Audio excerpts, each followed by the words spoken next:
إن المتقين في جنات وعيون آخذين ما آتاهم ربهم إنهم كانوا قبل ذلك محسنين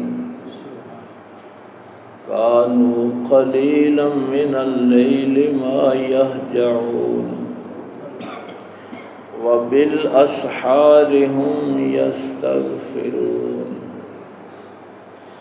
وفي أموالهم حق للسائل والمحروم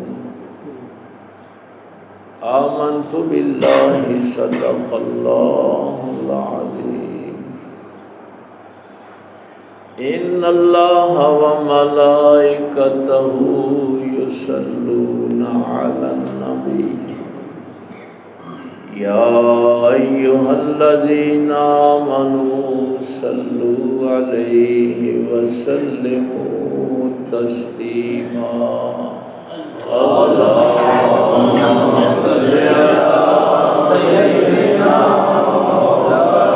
محمد وعلى آل سيدنا مولانا محمد وبارك وسلم اللهم صل على سيدنا مولانا محمد وعلى آل سيدنا مولانا محمد وبارك وسلم اللهم صل على سيدنا مولانا محمد وعلى آل سيدنا مولانا محمد وبارك وسلم۔ اللہ رب العزت کی حمد و ثنا کے بعد اور پاک پیغمبر صلی اللہ علیہ وآلہ وسلم کی بابرکت منزہ اور کریم ذات پہ ہدیہ درود و سلام پیش کرنے کے بعد نہایت ہی واجب الاحترام علامہ سعید صاحب، دیگر معزز سامعین، بزرگوں، دوستوں، عزیز بھائیوں، میں نے سورہ ذاریات سے یہ چند آیات جو ہیں یہ تلاوت کی ہیں، اور آج کا یہ موضوع اس لیے انتخاب ان آیات کا ہوا ہے کہ پچھلے مہینے میں ہم نے شہادت سرکار حضرت عثمان غنی رضی اللہ تعالیٰ عنہ پہ گفتگو کی۔ حضرت علی المرتضیٰ شیر خدا کرم اللہ تعالیٰ وجہ الکریم، ان کا رمضان المبارک میں شہادت ہوتی ہے۔ حضرت عمر فاروق کی شہادت کا پچھلے مہینے ذکر ہوا۔ تو میں نے آپ کو یہ بتایا تھا کہ یہ ایام اور ان ہستیوں کا ذکر اس لیے ضروری ہے کیونکہ یہ ہماری نجات کے لیے ضروری ہے۔ والذین اتبعوہم بإحسان۔ اب اللہ نے چونکہ یہ معیار مقرر کر دیا ہے کہ نیکی کے معاملے میں جو ان کی اتباع کرے گا ان سے اللہ راضی ہے، لیکن یہ ہمارے ہاں فتنے پھیلتے رہتے ہیں، فتنوں کا دور ہے۔ ایک بڑی عجیب سی صورتحال پیدا ہو گئی۔ اگر آپ صحابہ کرام کا ذکر کریں گے تو دوسرے کہیں گے کہ شاید یہ خارجی ہے، ناسبی ہے۔ اگر آپ اہل بیت کا ذکر کریں گے تو وہ کہیں گے رافضی ہو گئے، یہ شیعہ ہو گئے۔ تو ان چیزوں نے امت کو الجھا کے رکھ دیا ہے۔ حالانکہ میں نے اس دن بھی آپ سے کہا تھا کہ سامنے آپ نے رسول اللہ صلی اللہ علیہ وسلم کی ذات کو رکھا اور ان کے ساتھ جتنی نسبتیں وابستہ ہیں وہ ہمارے لیے قابل احترام ہیں، ان سب سے ہم نے فیض حاصل کیا۔ تو ایام چونکہ سارے موجود ہیں، ہر دن پہ جس شخصیت کا یوم وصال، یوم شہادت ہوتا ہے، ہم ان کا ذکر کرتے ہیں، کوشش کرتے ہیں کہ ان کی جو زندگی اللہ رسول کی اطاعت میں گزری ہے وہ آپ تک پہنچائی جائے۔ بات جو ہوتی ہے نا، کلام جو ہوتا ہے، کلام ایک ہی ہوتا ہے، اس کے مفہوم مختلف ہوتے ہیں۔ مثلاً ایک ہی جملہ ہوتا ہے، اس کا کوئی بندہ معنی کوئی اور لے لیتا ہے، کوئی اور لے لیتا ہے، کوئی اور لے لیتا ہے۔ اب ظاہر ہے ان سارے لوگوں کا، ہر بندے کا ذہن علیحدہ ہے، علم علیحدہ ہے، تقویٰ علیحدہ ہے، وہ اپنی سوچ کے مطابق اس کا مفہوم اپنے ذہن میں اخذ کر لیتا ہے، اور پھر بجائے اس کے کہ تحقیق کر کے دیکھ لے کہ وہ اس نے جو سوچا تھا صحیح یا غلط ہے، وہ اپنی سوچ کو ہی دین سمجھ لیتا ہے اور دوسروں کو کافر کہنا شروع کر دیتا ہے۔ تو یہ جو میں جملہ آپ سے کہتا ہوں نا کہ اگر کبھی کہیں کوئی اختلاف نظر آئے تو اپنے علم میں اضافہ کر لیں، جھگڑنے کی کیا ضرورت ہے؟ اپنے علم میں اضافہ کریں نا۔ مثلا یہ سورج ہے، چلو میں آپ کو محسوس مثال جو ہے وہ عرض کروں۔ یہی سورج کی روشنی جب نباتات پہ پڑتی تو یہ پودے جو ہیں، یہ جو بچے ماشاءاللہ تھوڑا بہت بھی 6 7ویں کلاس تک بھی پڑھے ہوئے ہیں، ان کو پتہ ہے کہ سورج کی روشنی میں پودے اپنی خوراک تیار کرتے ہیں، جسے گلوکوز کہتے ہیں، C6H12O6 ہیں۔ اب وہ خود خوراک جتنی ضرورت ہوتی ہے استعمال کر لیتے ہیں، باقی پھل کی صورت میں وہ تمہیں دے دیتے ہیں۔ یہ جو ہم بڑے آکڑے پھر رہے ہیں نا، ہماری تو یہ بھی اوقات نہیں کہ اپنی خوراک خود تیار کر سکیں۔ ہم نے خوراک یا پودوں سے لینی ہے یا جانوروں سے لینی ہے۔ چلو بہرحال وہ تو موضوع علیحدہ ہے۔ اب یہی سورج کی روشنی جب آپ پہ پڑتی ہے تو آپ نہیں گلوکوز تیار کر سکتے، کاربن ڈائی آکسائڈ بھی موجود ہے، پانی بھی موجود ہے۔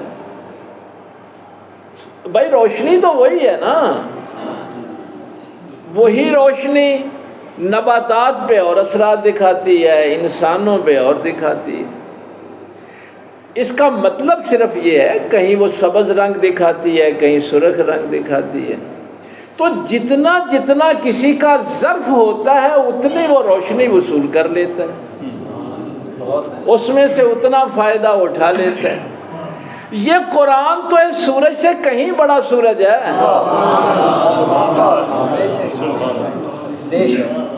اس کی بھی ایک آیت کے ہر انسان پہ مختلف اثرات ہوتے ہیں۔ اس کا جو ظرف ہے وہ دیکھا جاتا ہے، اس کے دل کی زمین دیکھی جاتی ہے، اس کا تحمل دیکھا جاتا ہے۔ تو یہ روشنی کو ضروری نہیں ہوتا کہ ہر کسی کو ایک جیسا فیض دے، ہر انسان کے فیض لینے کے علیحدہ علیحدہ اس کی صلاحیت ہوتی ہے۔ اس کو ہمارے اس سے پہلے بھی میں نے یہ مثال، چونکہ بزرگوں کی مثال ہے، امام غزالی نے اس پہ بڑا کام کیا ہے، مولانا روم نے اس پہ بڑا کام کیا۔ وہ تو مثال بارش کی دیتے ہیں۔ یہ میں سارا وہ جو جملہ ابتدا میں کہا ہے نا کہ آپ حضرت ابو بکر کا ذکر کریں گے، او بھائی یہ سارے اصحابی کا نجوم ہے نا، اور یہ سورج بھی ایک ستارہ ہے۔ کوئی ضروری نہیں کہ ہر کوئی ان کی روشنی سے استفادہ کر سکے، اہل بیت کی روشنی کے سارے استفادہ کر سکیں، یہ ممکن نہیں ہے۔ اس کے لیے بنیادی شرط یہ ہے کہ آپ کا دل پاکیزہ ہو۔ اگر دل پاکیزہ نہیں ہے نا تو پھر آپ کو اس روشنی سے آپ فائدہ اٹھا ہی نہیں سکتے، ممکن ہی نہیں ہے۔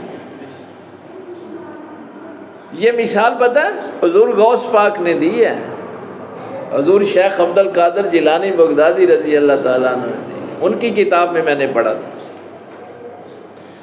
وہ کہتے ہیں کہ دودھ ایک نور ہے نا،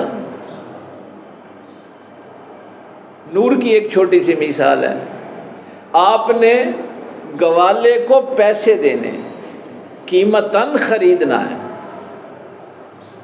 لیکن اگر آپ گندا برتن لے جائیں گے نا تو وہ گوالا بھی کہے گا کہ یہ دودھ کی توہین ہے، اس کو پہلے صاف کر کے لا۔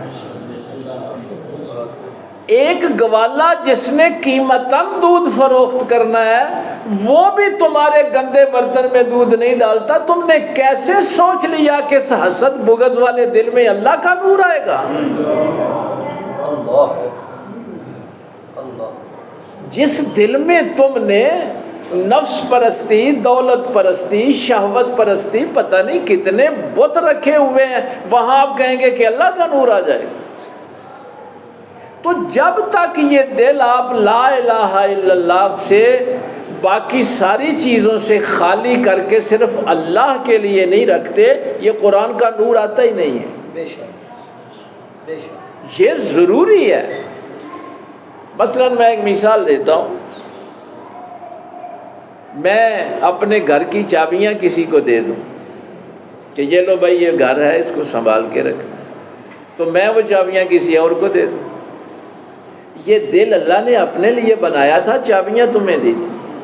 فَأَلْهَمَهَا فُجُورَهَا وَتَقْوَاهَا، دونوں راستے بتا کے دیکھنا، یہ چابیاں کسی شیطان کو نہ دے دینا۔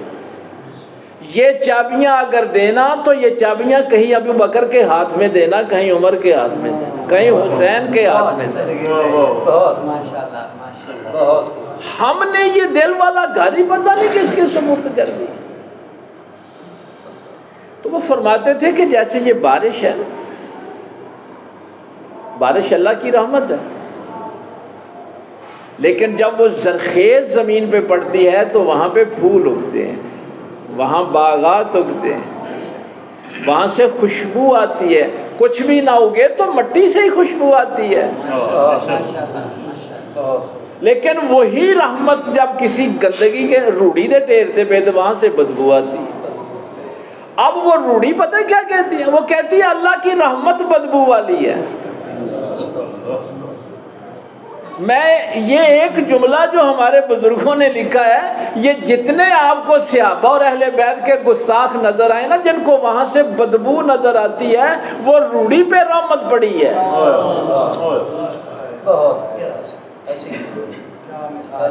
اگر وہ زمین زرخیز ہوتی تو جن کا میرے نبی نے انتخاب کیا تھا وہاں سے ان کو بدبو کیسے آ جاتی؟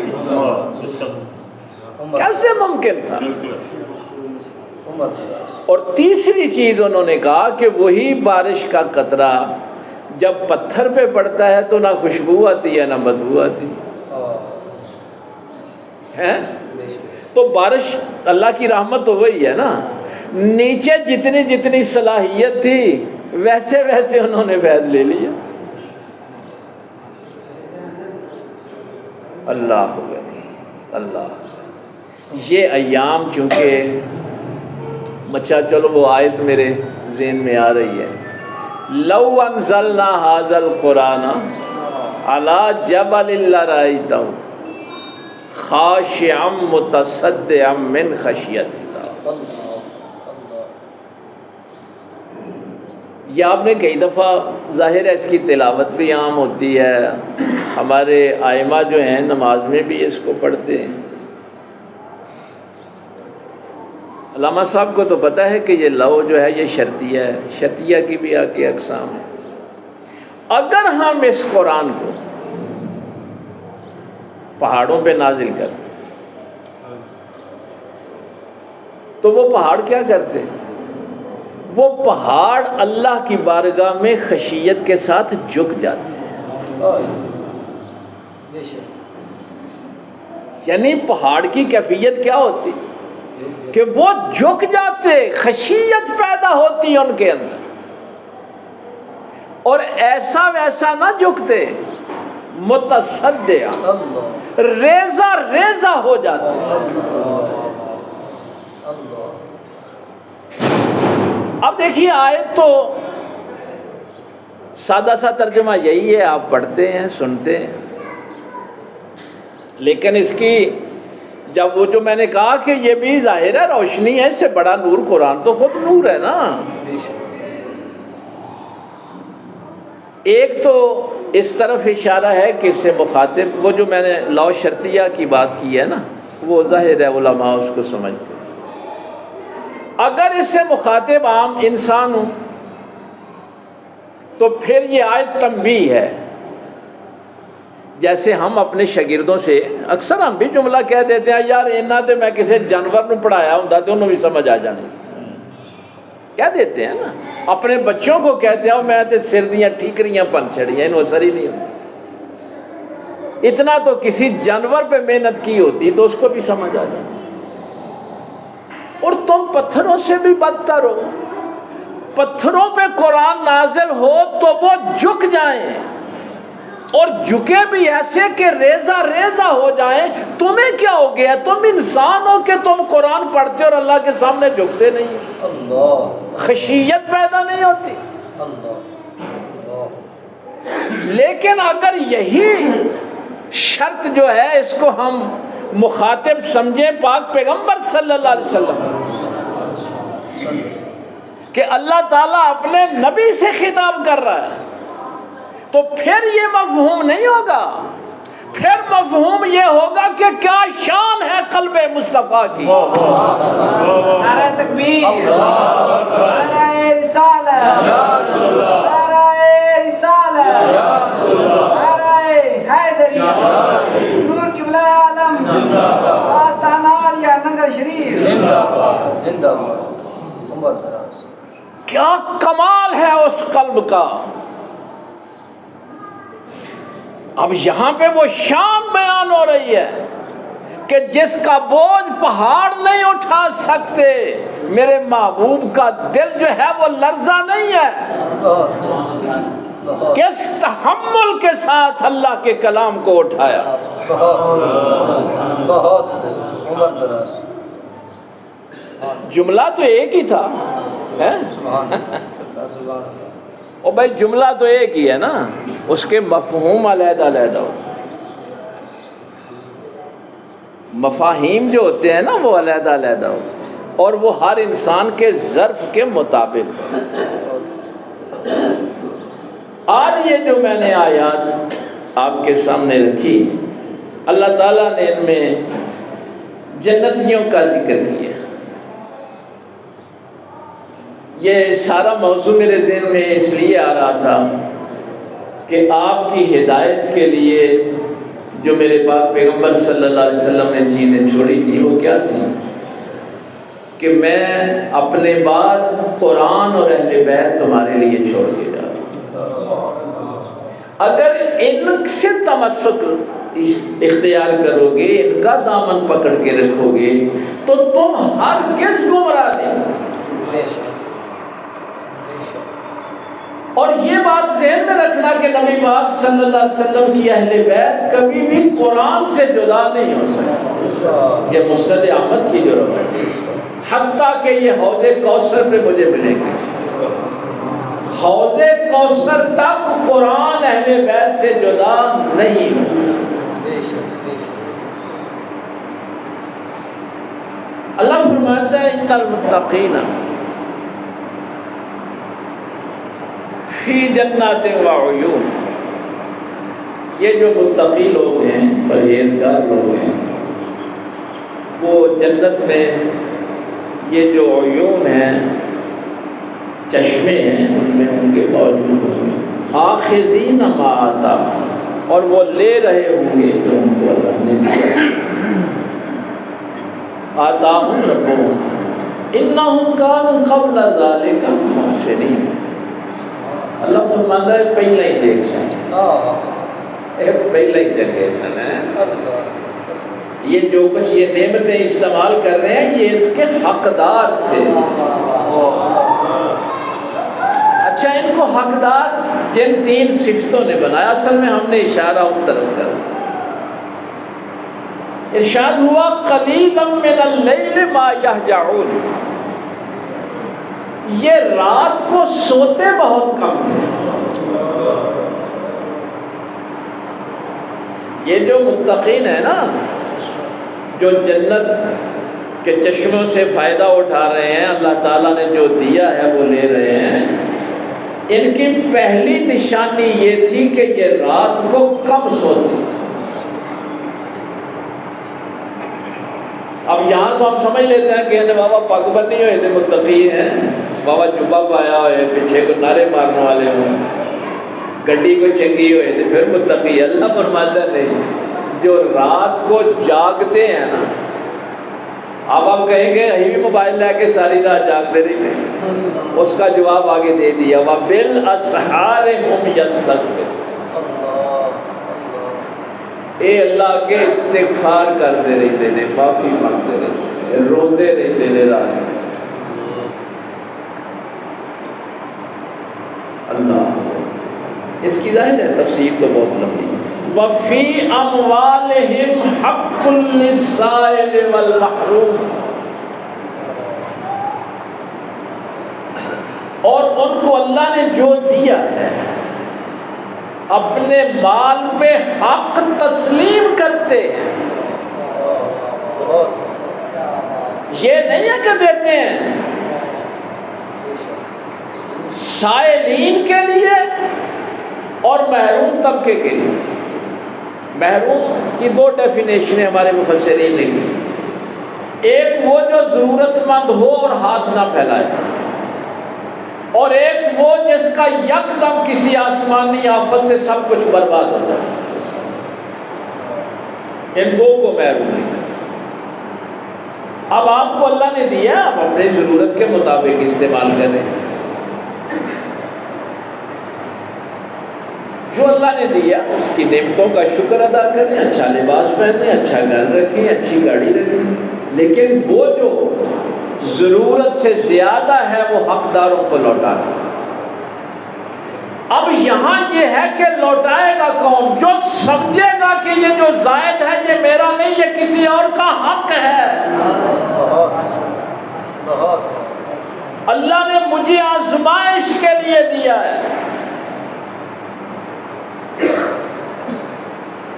اپنی بدماشی کے لیے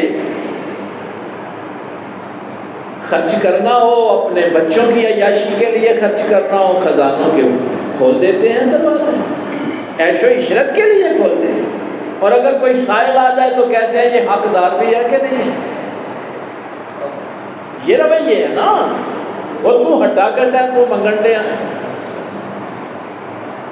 اس لفظ جس کو میں نے جب پہلی دفعہ پڑھا میں خود بڑا حیران ہوں، کون خدمت کرے گا ضرورت مندوں، جو پہلے ان کا حق تو تسلیم کرے کہ یہ جو زائد ہے یہ میرا نہیں ہے،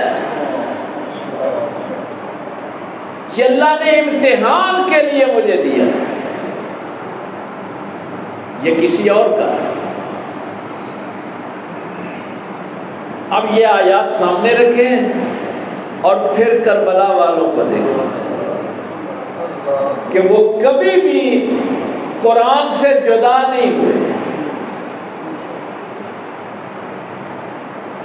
یہ کربلا کی راتیں آپ کو قرآن کی تلاوت میں نظر آئیں، استغفار میں نظر آئیں، اللہ کی حمد و ثنا کرتے ہوئے نظر آئیں۔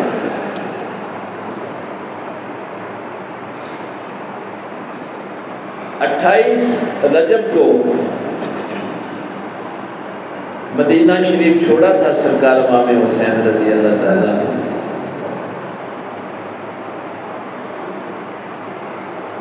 پہلے حضرت عبداللہ ابن زبیر سے بیعت مانگی گئی تھی، انہوں نے انکار کیا، اور ان کا تو پھر بہت پیچھا بھی کیا گیا لیکن وہ مکہ تک قابو نہیں آئے۔ پھر سرکار امام حسین رضی اللہ تعالیٰ عنہ سے بیعت مانگی گئی۔ 28 رجب کو نکلا ہے یہ قافلہ، اور پھر 3 شعبان کو مکہ مکرمہ۔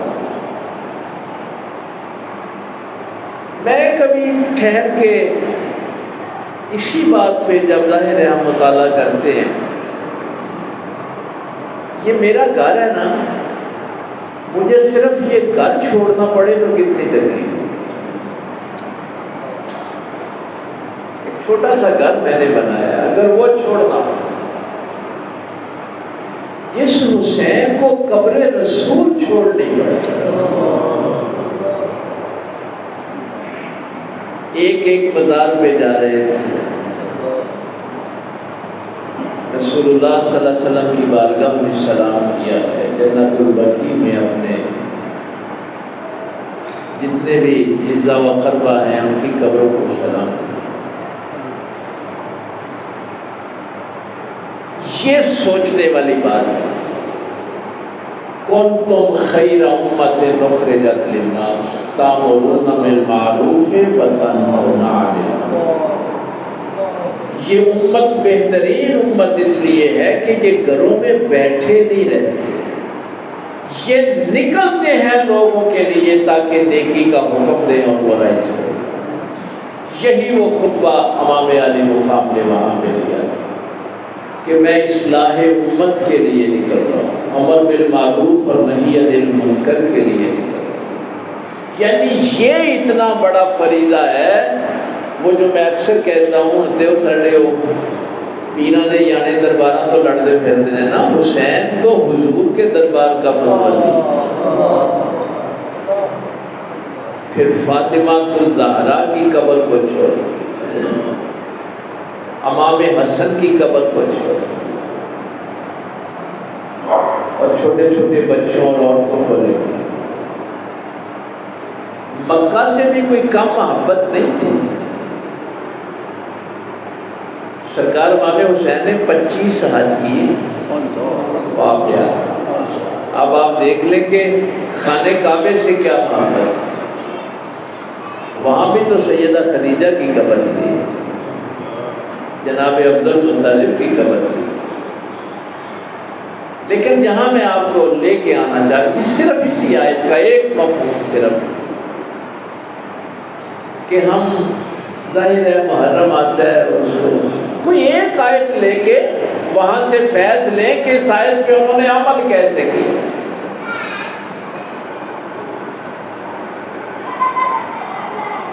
ذی الحج کو حاجیوں کے قافلے مکہ آ رہے تھے اور امام حسین مکے سے کوفہ کی طرف روانہ ہو گئے۔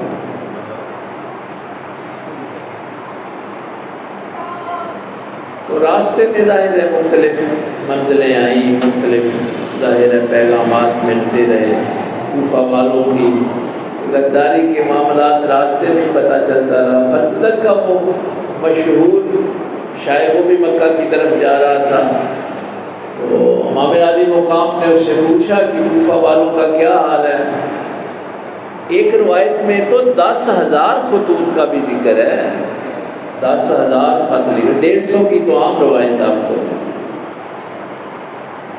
اس نے بڑا ایک ظاہر عادی آدمی تھا، بڑا جملہ کہا، اس نے کہا امام کوفے والوں کے دل تو آپ کے ساتھ ہیں لیکن تلواریں آپ کے خلاف ہیں۔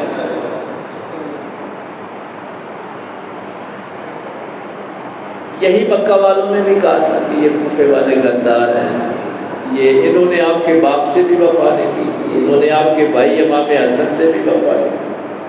لیکن وہ جو جملہ لکھا تھا کہ ہم کل قیامت والے دن شکایت لگائیں گے رسول اللہ صلی اللہ علیہ وسلم کی بارگاہ میں کہ دین کو ضرورت پڑی تھی اور حسین مدینے میں بیٹھے رہے۔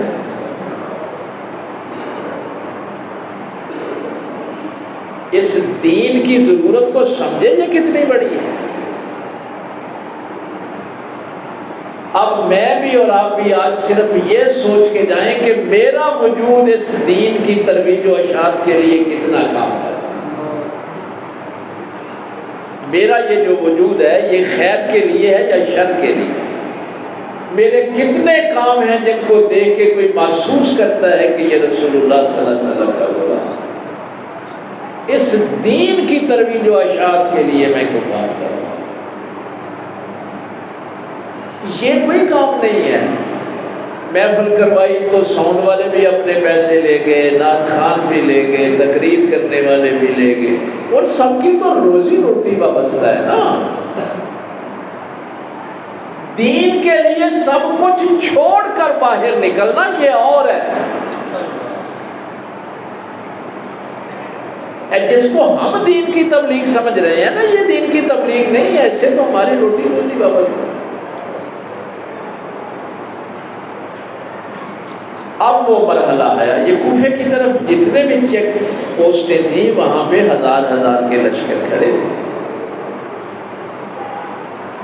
اور حر بن یزید الریاحی کا لشکر اس کا آمنا سامنا ہو گیا۔ اس نے کہا ابن زیاد کا حکم ہے کہ کوفہ میں کسی طرح یہ داخل نہ ہوں، ان کو گرفتار کرو اور کوفہ تک لے کے آؤ، گرفتار کر کے لے کے آؤ۔ امام عالی مقام نے فرمایا بھائی یہ ہم نے کرنا ہوتا تو مدینے میں ہم یزید کی بیعت کر لیتے، یہ تو نہیں ہو سکتا۔ جو سر اللہ کی بارگاہ میں جھکے وہ کسی اور کے سامنے کیسے جھک سکتا؟ اس کو کوئی جھکا سکتے ہی نہیں۔ اب یہ جو منظر ہے وَفِي أَمْوَالِهِمْ حَقٌّ لِلسَّائِلِ وَالْمَحْرُومِ، یہ منظر آپ دیکھیں گے تو آپ کو پتہ چلے گا کہ قرآن کے ساتھ اہل بیت کیسے وابستہ ہے۔ یہ جو مقام تھا نا، یہ پہاڑی علاقہ تھا، یہاں کوئی چشمہ نہیں تھا، اور سرکار امام حسین رضی اللہ تعالیٰ عنہ کے لشکر کے پاس وافر پانی تھا، ہر جگہ سے ظاہر ہے پانی اکٹھا، بڑے بڑے مشکلیں اور سٹوریج۔ اب یہ دشمن جس نے راستہ روکا ہے قید کرنا چاہتا ہے۔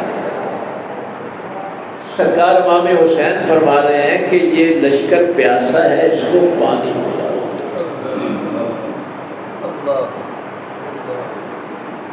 اور اس کے گھوڑے جو ہیں، ان کے منہ جو ہیں ان کو بھی پانی سے ٹھنڈا کرو۔ یعنی صرف مانگنے والوں کو نہیں دیتے، جو نہیں مانگتے محروم ہیں ان کو بھی دیتے، ان کا حق بھی تسلیم کرتے۔ اب میں اور آپ اپنی زندگیاں دیکھیں، یہ نہیں ہے 10 بار ہم نے تھے کوئی سبیل آگے دے آگے آگے امام حسین، بھائی یہ پورے سال کا جو دورانیہ ہے، کتنے سائلین تک میں پہنچا، کتنے محروم طبقے تک میں پہنچا۔ اور وہ جو روایت ملتی ہے کہ ایک وہ ہر کے سپاہی کی نا آنکھوں کے آگے دھند آ گئی تھی، وہ مشکیزہ پانی آگے کیا تو اس کو نظر ہی نہیں آ رہا تھا، تو امام علی مقام اپنی مسند سے اٹھے اور جا کے اپنے چلو سے اس کو پانی پلایا۔ کچھ لوگوں نے کہا بھی کہ یہ دشمنوں نے تو ہمیں گھیر لی ہے، ہمارا پانی ہے۔ نہیں، جب اللہ نے فرما دیا کہ جو ضرورت سے زیادہ ہے وہ دے دیتے ہیں۔ اب قرآن کو ویسے پڑھتے رہنا تو اور ہے۔ اور یہاں سے پھر حر نہیں کہا تھا کہ آپ کوفے سے پھر راستہ بدل لیں، چونکہ ہر طرف چیک پوسٹیں ہیں۔ یہ جملہ میں نے اس لیے کہا ہے کہ آج کل کچھ یزیدی لوگوں نے یہ بھی باتیں کرنا شروع کر دی کہ یہ قادسیہ سے کوفہ قریب تھا، اور وہاں سے یہ جو کربلا ہے یہ تو 70-80 کلومیٹر دور ہے، یہ دمشق کے راستے پہ ہے۔ تو امام علی مقام تو کوفہ جا ہی نہیں رہے تھے، وہ تو دمشق کی طرف یزید کے پاس بیعت کرنے جا رہے تھے۔ یہ بھی باتیں پھیلائی جا رہی۔ بیعت کرنی تھی تو پھر آپ مدینے سے کیوں نکلتے، وہیں بیعت کر لیں، اچھا بھلا بیٹھے ہو۔ تو یہ حر نے کہا تھا کہ یہ کوفے کے کیونکہ سارے راستے بند ہیں، آپ اپنا راستہ تبدیل کریں۔ میں جو اگلی بات آپ سے کہہ رہا ہوں، 2 محرم کو جب کربلا یہ قافلہ پہنچا تو امام علی مقام نے تو حکم دیا تھا کہ نہر کے کنارے خیمے لگائے جائیں، اصول بھی یہی ہوتا تھا پانی کے قریب۔ لیکن اب یہی وہ 1000 کا لشکر کہہ رہا تھا کہ ہم پانی کے قریب خیمے نہیں لگانے دیں گے، اس لیے کہ ہمارے بادشاہ کا حکم ہے کہ حسین پانی کے قریب نہ جائے۔ اب آپ کو یہ پریشانی ہوتی ہے نا کہ یار میں تو بڑا چنگا ورتے ہاں دینے میرے نل کی گئی، او بھائی یہ اکثر آپ سوال اٹھاتے ہیں کہ میں تو فلانے بندے نال بڑا چنگا سلوک کیتا ہے تو انہیں ریئیکشن میرے نل کی، یہ کیا سمجھتے ہیں کہ خواجہ غریب نواز کوئی مجنون آدمی تھے کہ انہوں نے ایسے شاعری میں دی است حسین دی پناہ است حسین لکھ دیا تھا؟ یہ آیت تم بھی پڑھتے ہو، میں بھی پڑھتا ہوں، لیکن یہ نہیں دیکھا جائے گا کہ سامنے دشمن ہے، یہ ہمیں پانی نہیں پینے دیں گے، ہمارے پاس ہوگا تو ہم دے دیں گے، چونکہ قرآن میں یہ قدریں قرآن کی اہل بیت نے زندہ رکھی۔ اس لیے نبی پاک صلی اللہ علیہ وسلم نے فرمایا تھا کہ میں تمہارے درمیان یہ 2 چیزیں چھوڑ کے گیا، قرآن اور میری اہل بیت، قرآن اور میری اہل بیت۔ لیکن افسوس کی بات ہے کہ آج ہم نہ دین قرآن سے لے رہے ہیں نہ ہم اہل بیت سے لے رہے ہیں، ان کو بھی ہم نے کنٹروورشل بنا دیا۔ تو کوشش کریں کہ ان ایام میں مطالعہ کریں۔ دیکھیے پھر زہیر بن کین نے بہت بڑے سردار تھے کوفے کے، انہوں نے کہا یہ ہوگا لشکر کے لیے تو میں اکیلا ہی کافی ہوں۔ ابھی میں دیکھتا ہوں یہ خیمے کیسے نہیں ہمیں فرات کے کنارے لگانے دیتے۔ امام حسین رضی اللہ تعالیٰ عنہ کا وہ جملہ، بھائی ہم نے کلمہ پڑھا ہے، ہماری اپنی مرضی نہیں ہے، کلمہ پڑھنے کے بعد اپنی مرضی نہیں ہوتی۔ زہیر بن کین نے کہا آقا دیکھیے ہم نے تو اپنا سارا پانی ان کے جانوروں کو بھی پلا دیا تھا، یہ ہمیں پانی کے کنارے خیمے نہیں لگانے دیتے۔ تو امام نے فرمایا تھا، میرے نانا نے فرمایا جنگ میں پہل نہیں کرتی، ساری زندگی میرے نانا نے بھی جنگ میں پہل نہیں۔ تو کلمہ پڑھنا اور شے، کلمے پہ عمل کرنا اور شے، قرآن کو ایسے پڑھتے رہنا اور شے، اور کبھی دیکھنا ہو کہ اس قرآن کے مطابق عمل کر کے کیسے دکھایا۔ پھر اہل بیت اطہار کی ہم پتہ کیا کرتے ہیں، ساڈا ایک جمعہ لنگ جاتا کالے کپڑے پانے چاہیے کہ نہیں پانے چاہیے، ماتم کرنا چاہیے کہ نہیں کرنا چاہیے، فلانا کی کرتا ہے فلانا، اور چھوڑیں ان سب کو، آپ یہ دیکھیں کہ ان کی عملی زندگی کیا ہے، انہوں نے اس قرآن پہ عمل کیسے کر کے۔ اللہ تعالیٰ عمل کی توفیق کو